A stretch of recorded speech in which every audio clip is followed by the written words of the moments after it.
નમસ્કાર, news at 10 સાથે હું છું જિજ્ઞાસા। સૌથી પહેલા વાત કરવી છે સમાચારની કે જેની હોડ અત્યારે તમામ ગુજરાતીઓમાં ખૂબ લાગી છે। ગેરકાયદે રીતે અમેરિકામાં જે ઘૂસણખોરી કરતા હોય છે આવા 66 ગુજરાતીઓ છે એ પકડાયા છે। જી હા, 66 ગુજરાતીઓ કે જે ગેરકાયદે રીતે અમેરિકામાં ઘૂસણખોરી કરતા પકડાઈ ગયા છે। આમ તો ભારતીયોનો આંકડો 300 જેટલો છે અને આ કબૂતરબાજીના કૌભાંડમાં 14 એજન્ટ સામે નામજોગ ગુનો નોંધાયો। આ 14 એજન્ટમાં દુબઈ, મુંબઈ અને દિલ્હીના એજન્ટો છે અને સાથે જ તેમાં સામેલ છે કલોલ અને વલસાડના પણ એજન્ટ।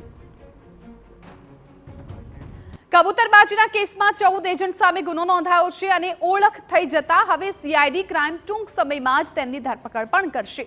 આ એજન્ટો સામે કાવતરું ઘડવાનો, પુરાવાનો નાશ કરવો, ગેરકાયદે લાલચ આપી વિદેશ મોકલવા સહિતના ગુના છે નોંધાયા।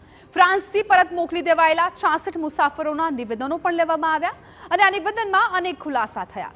જે 14 એજન્ટના નામ સામે આવ્યા છે તેના પર પણ નજર કરીએ તો પહેલા નજર ગુજરાતના એજન્ટોના નામ પર કરીએ તો કલોલના રહેવાસી આ તમામ લોકો છે એ આ એજન્ટો હતા।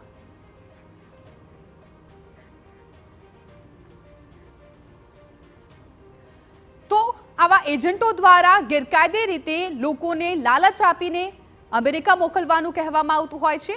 આવા ઘણા એજન્ટ્સ છે તેમના નામ પણ આપણા સુધી પહોંચાડવા છે। ખાસ કરીને વાત કરીએ તો કબૂતરબાજીનો ખેલ અને આ ખેલના છે 14 ખેલાડીઓ। કલોલના ચંદ્રેશ પટેલ, સંદીપ પટેલ અને પિયુષ બારોટ। વલસાડનો પણ એક વ્યક્તિ છે જેનું નામ છે જયેશ પટેલ। આ તમામ લોકો એવા છે કે જે લોકોને ભરમાવીને અમેરિકા મોકલવાનો કારસો કરતા હતા। જગ્ગી પાજી, જોગિંદરસિંહ માનસી આ લોકો પણ આમાં સામેલ છે। મુંબઈના પણ એજન્ટના નામ છે। મુંબઈના એજન્ટમાં રાજુ અને રાજાભાઈ આ ત્રણેય લોકો છે એ મુંબઈના છે અને આ ત્રણેય લોકો પણ આ જ કામ કરતા હતા। આ સાથે જો દુબઈની વાત કરવામાં આવે તો દુબઈનો પણ એક એજન્ટ છે કે જેનું નામ છે સલીમ। આ પણ આમાં સંકળાયેલો છે। કિરણ પટેલ અને ભાર્ગવ દરજી આ બંને એજન્ટ પણ આમાં સંકળાયેલા છે। શેમ પાજી, અર્પિત ઉર્ફે માઇકલ ઝાલા આ 14 ખેલાડીઓના અમે તમને નામ બતાવી રહ્યા છીએ કે જે લોકોને ભરમાવતા હતા અને અમેરિકા પહોંચાડવાની લાલચ આપતા હતા। હવે કબૂતરબાજીનો ખેલ છે એમાં હવે પોલીસે કઈ પ્રકારની કાર્યવાહી કરી છે એની જાણકારી આપી દઈએ। એજન્ટોના કોલ રેકોર્ડ અને જે રેકોર્ડ કરવામાં આવ્યા છે હવે એ પુરાવા બનશે। એટલે આ તમામના જે કોલ છે એ ટ્રેક કરવામાં આવી રહ્યા છે। વોટ્સએપ ચેટ અને અન્ય દસ્તાવેજો છે એ એકઠા કરાશે અને આ દસ્તાવેજોના આધારે તપાસ છે એ આગળ વધારવામાં આવી છે।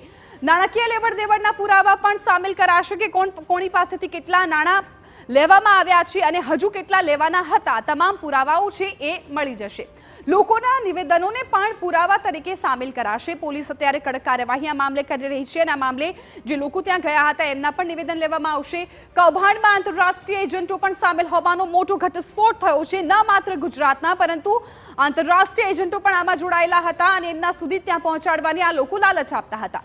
એજન્ટોના કેટલાક મળતિયા અમેરિકા હોવાની પણ માહિતી છે। સીધા અમેરિકાથી તેઓ કોન્ટેક્ટ કરતા હતા અને અહીંથી આવી રીતે આ પ્લાન ઘડીને આ લોકોનો સમાવેશ થયો છે।